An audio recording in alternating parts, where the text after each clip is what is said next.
Hari ini dalam sesi sembang santai ini, saya akan menjawab beberapa soalan mengenai pengalaman saya dan perasaan saya sepanjang tempoh saya berkhidmat di Jabatan Meteorologi Malaysia.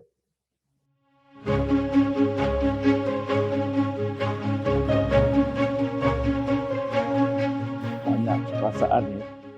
Selepas 36 tahun lebih, dekat 37 tahun saya berkhidmat, macam-macam pengalaman yang saya timba sepanjang saya berkhidmat di Jabatan Meteorologi Malaysia. Lega ada sebab tanggungjawab saya dah nak terlepas. Sedih pun ada sebab banyak benda yang saya tinggalkan tapi tidak selesai. Dan juga happy pun ada sebab at least bila saya nak pergi ni, kita dah ada. Kita dah identify siapa bakal pengganti saya dan sebagainya. Jadi kita boleh rancang lebih awal untuk pertukaran pentadbiran dan sebagainya. Jadi of course, kalau you fikirkan dari sepanjang tempoh 36 tahun ni, macam-macam pengalaman yang saya terima dan sebagainya. Ada yang happy, ada yang susah, ada yang kadang-kadang mencabar ya.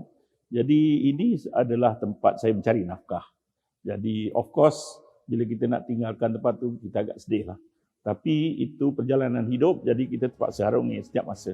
Jadi saya terima apa saja yang datang.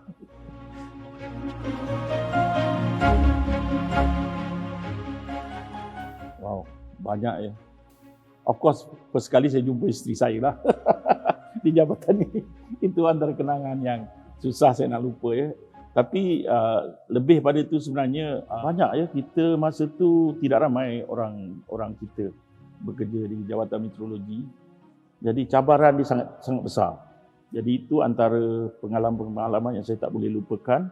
Begitu juga dari segi kejayaan ya. Kita juga sepanjang tempoh saya bekerja di sini, banyak kejayaan-kejayaan jabatan lah yang saya rasa saya turut terlibat bersama. Jadi itu juga merupakan kenangan-kenangan yang saya tak boleh lupakan.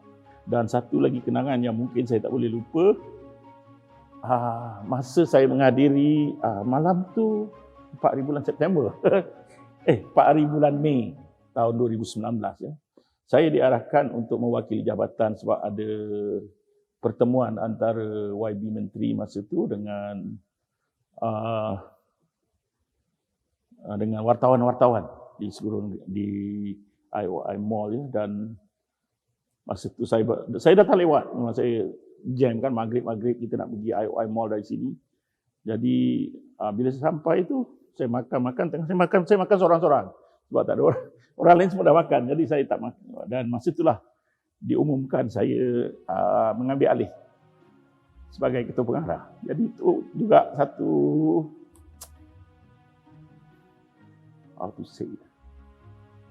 satu pengalaman yang sampai sekarang saya tak boleh lupa lah sebab saya tak sangka.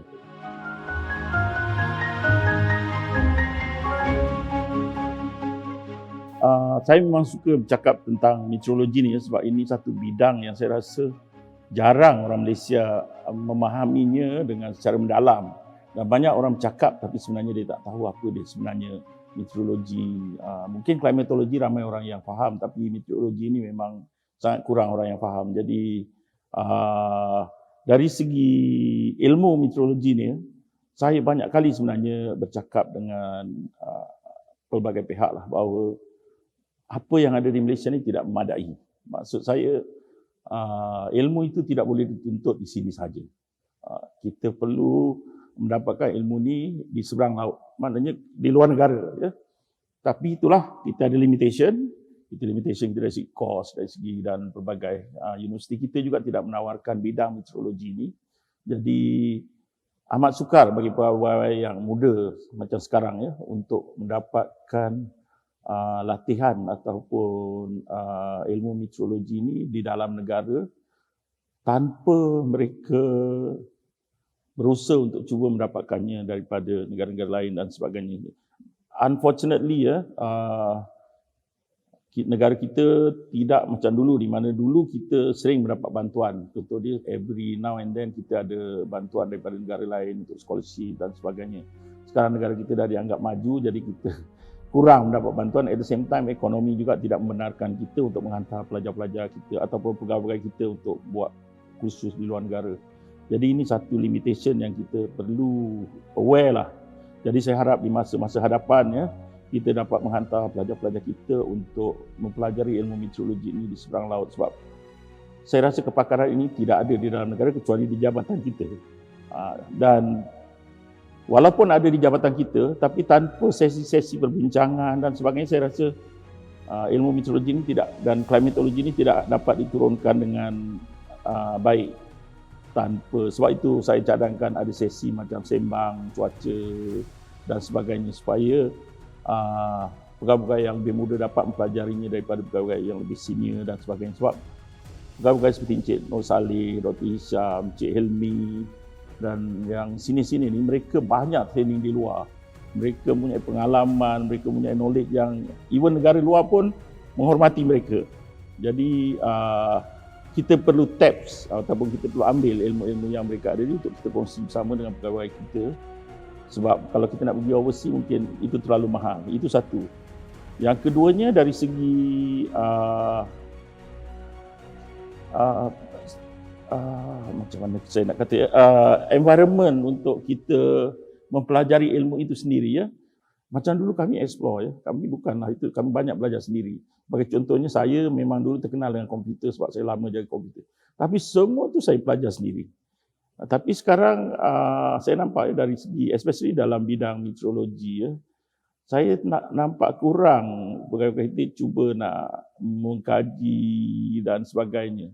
Jadi ini perlu diterapkan, perkara ini perlu ditengok balik saya rasa, supaya institutional knowledge ataupun institutional memory dalam bidang meteorologi dapat dikekalkan di jabatan ini dan seterusnya jabatan kita terus meningkatkan kepakaran kita lah. Kenapa kita keluarkan amaran sebagai contohnya? Kita keluarkan amaran sebab kita nak memberi amaran supaya orang bersedia kepada cuaca ini. Sebab tu pentingnya ilmu ini dipelajari, bukan kita bergantung kepada NWP saja. Memang NWP akan fokus macam tu, tapi reasoning behind that. Kenapa? Sebab itu kita perlu tahu tu, dan daripada situ kita boleh meningkatkan ilmu kita. Dengan reasoning itu kita faham dan mungkin kita boleh buat satu teori baru dan sebagainya. Jadi dari situ baru kita boleh memajukan ilmu meteorologi dan klimatologi.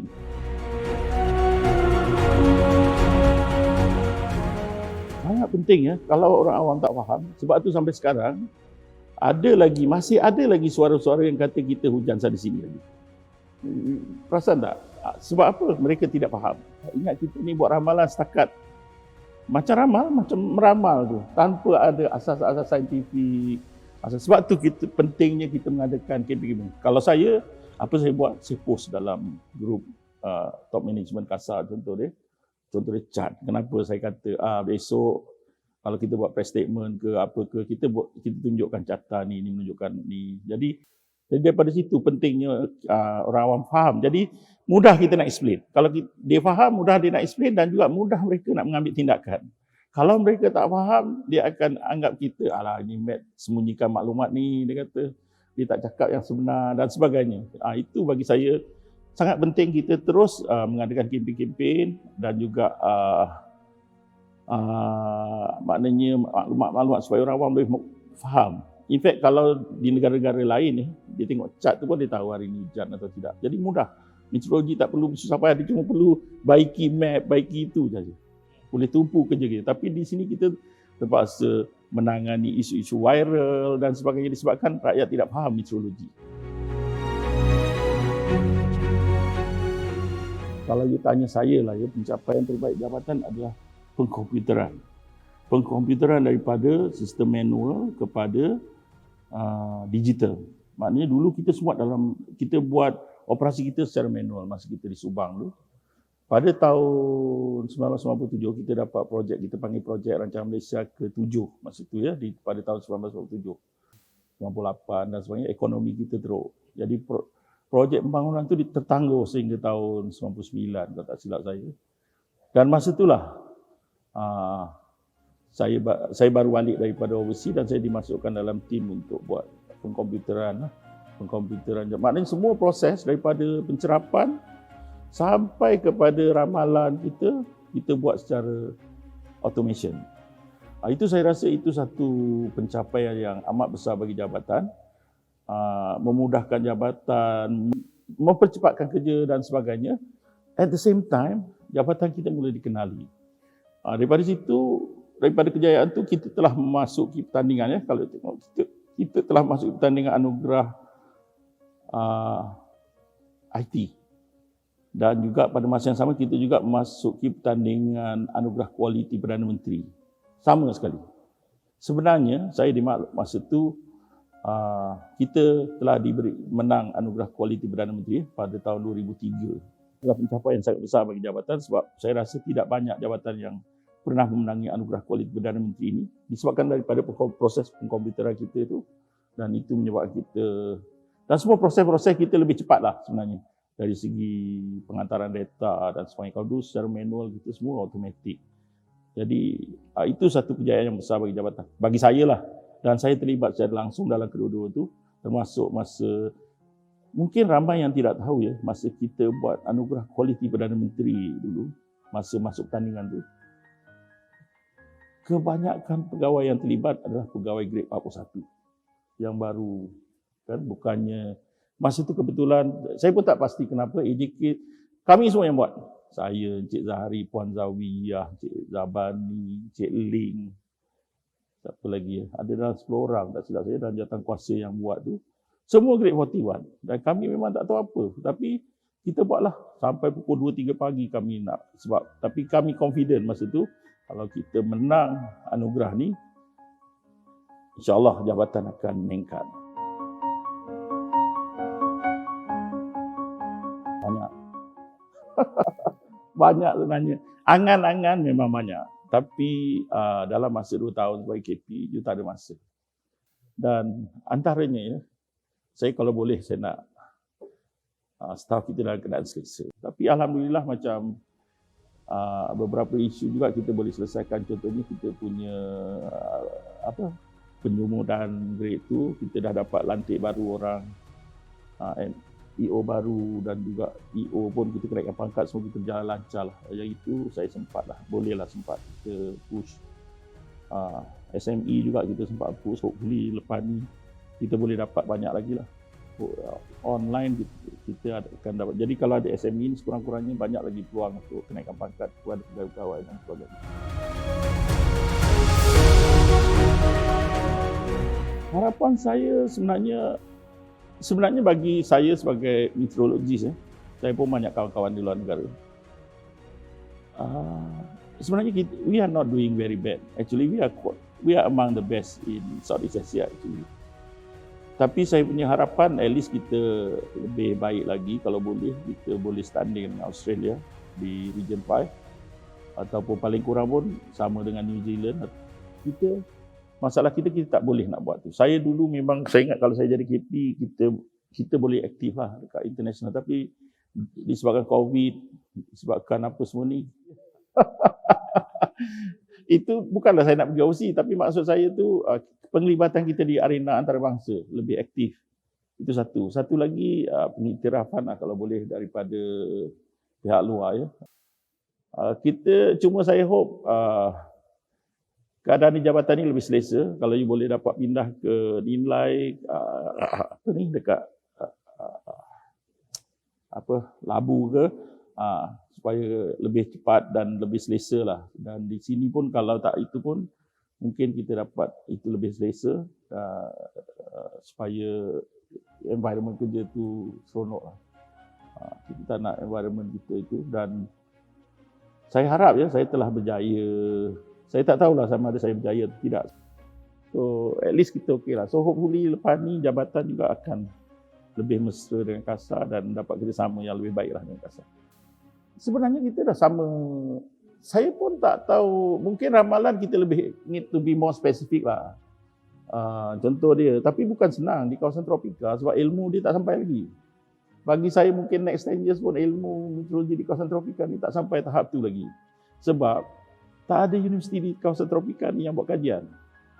Kalau tengok di Malaysia, satu universiti pun tak ada yang buat kajian pasal lebih kepada oceanografi, lebih kepada ini. Sebab tak ada pakar di sini.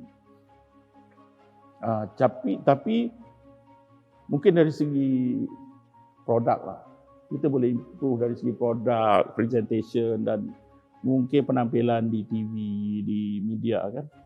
Itu saya harap in the next few years kita boleh achieve lah. Saya rasa media very friendly to us. Sebab kita pun very friendly dengan dia. Every time dia tanya, kita jawab dan kita pun cepatlah respon itu sebenarnya.